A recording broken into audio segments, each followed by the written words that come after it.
મિત્રો આજના વિડીયોમાં આપણે ચેપ્ટર 3 ભૂતસ્થિતિય સમીકરણમાં એમાં આપણે લોગની રીત જોવાના છે. તો વિડીયો ચાલુ કરતાં પહેલાં હજી ચેનલને સબસ્ક્રાઈબ ના કરો તો જલ્દીથી ચેનલને સબસ્ક્રાઈબ કરો અને નોટિફિકેશન પર ક્લિક કરો કે જેથી કરીને આપણે કોઈ પણ વિડીયો મૂકી દો સૌથી પહેલાં તમારી પાસે આવે. તો આપણે વિડીયો ચાલુ કરીશું. મિત્રો સમીકરણ છે, પહેલું સમીકરણ આ બીજું સમીકરણ. તો મિત્રો મેં તમને કીધું હતું કે લોગની રીતમાં શું કરવાનું, લોગની રીતમાં કાં તો એક્સ સરખા કરો કાં તો વાય સરખા કરો, અને એક્સ સરખા કરી કાં તો વાય સરખા કરીને જે પણ વેલ્યુ આવે છે એક્સ અને વાયની એ તમે કોઈ પણ સમીકરણમાં મૂકી શકો. જ્યારે આદેશની રીતમાં શું કરવાનું, તો આદેશની રીતમાં કાં તો સમીકરણ 1 માંથી એક્સ કાં તો વાયને કરતા બનાવો. હવે જો તમે સમીકરણ 1 માંથી એક્સ કાં તો વાયને કરતા બનાવો છો તો એની વેલ્યુ શેમાં મૂકવાની, સમીકરણ 2 માં, અને સમીકરણ 2 માંથી એક્સ કાં તો વાયને કરતા બનાવો છો તો એની વેલ્યુ શેમાં મૂકવાની, સમીકરણ 1 માં.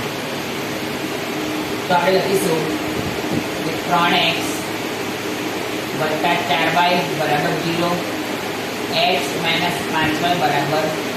સમીકરણ આપેલા છે તો ફરી લખતો ચલો. હવે હું x સરખા કરીશ તો મારે x સરખા કરવા હોય તો એ તો 3 છે બરાબર. તો સમીકરણ 2 માં 3 લાવવા હોય તો સમીકરણ 2 ને કેટલા વડે ગુણવા પડે, 3 વડે ગુણવા પડે. તો 3x થાય. તો લખીશું કે સમીકરણ 2 ને 3 વડે ગુણી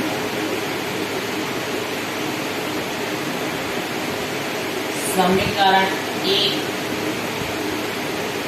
અને 2 ની બાદબાકી કરતા, બાદબાકી કરીએ તો શું થાય, ચિહ્ન ચેન્જ થાય, અને ચિહ્ન ચેન્જ થાય તો કટ થાય. તો ના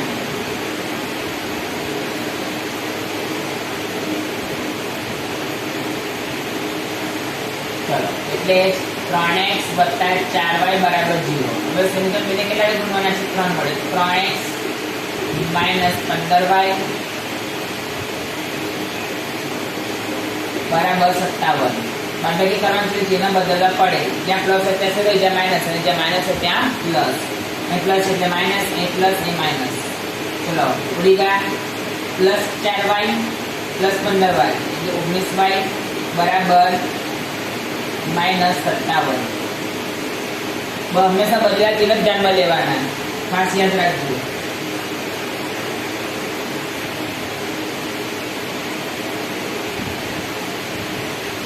તો ચલો, માટે y બરાબર શું આવે, માઇનસ 57 ના છેદમાં 19. માટે y બરાબર માઇનસ 3. y બરાબર માઇનસ 3 આયા. આ કઈ રીત છે, લોપની રીત છે, રાઈટ? હા, હવે લોપની રીત છે તો મેં તમને કીધું કે x અને y ની જે પણ વેલ્યુ આવે એ તમે કોઈ પણ સમીકરણમાં મૂકી શકો, કાં તો 1 માં પણ મૂકી શકો કાં તો 2 માં પણ મૂકી શકો. એ આપણા પર ડિપેન્ડ છે. લખીશું કે y બરાબર માઇનસ 3 એ સમીકરણ 1 માં મૂકતા. તો ચાલો 3x પ્લસ 4y ની જગ્યાએ માઇનસ 3 બરાબર 0. તો માટે 3x પ્લસ માઇનસ માઇનસ 4 તાલી 12 બરાબર 0. માટે 3x 12 માઇનસ માંથી તો પ્લસમાં, માટે 3x બરાબર 12. x જોડે 3 ગુણાકારમાંથી તો ભાગાકારમાં, માટે x બરાબર 4.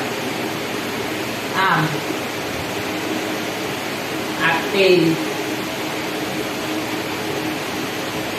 સુરેખ સમીકરણ યુગ્મનો ઉકેલ x બરાબર 4 અને y બરાબર માઇનસ 3 છે.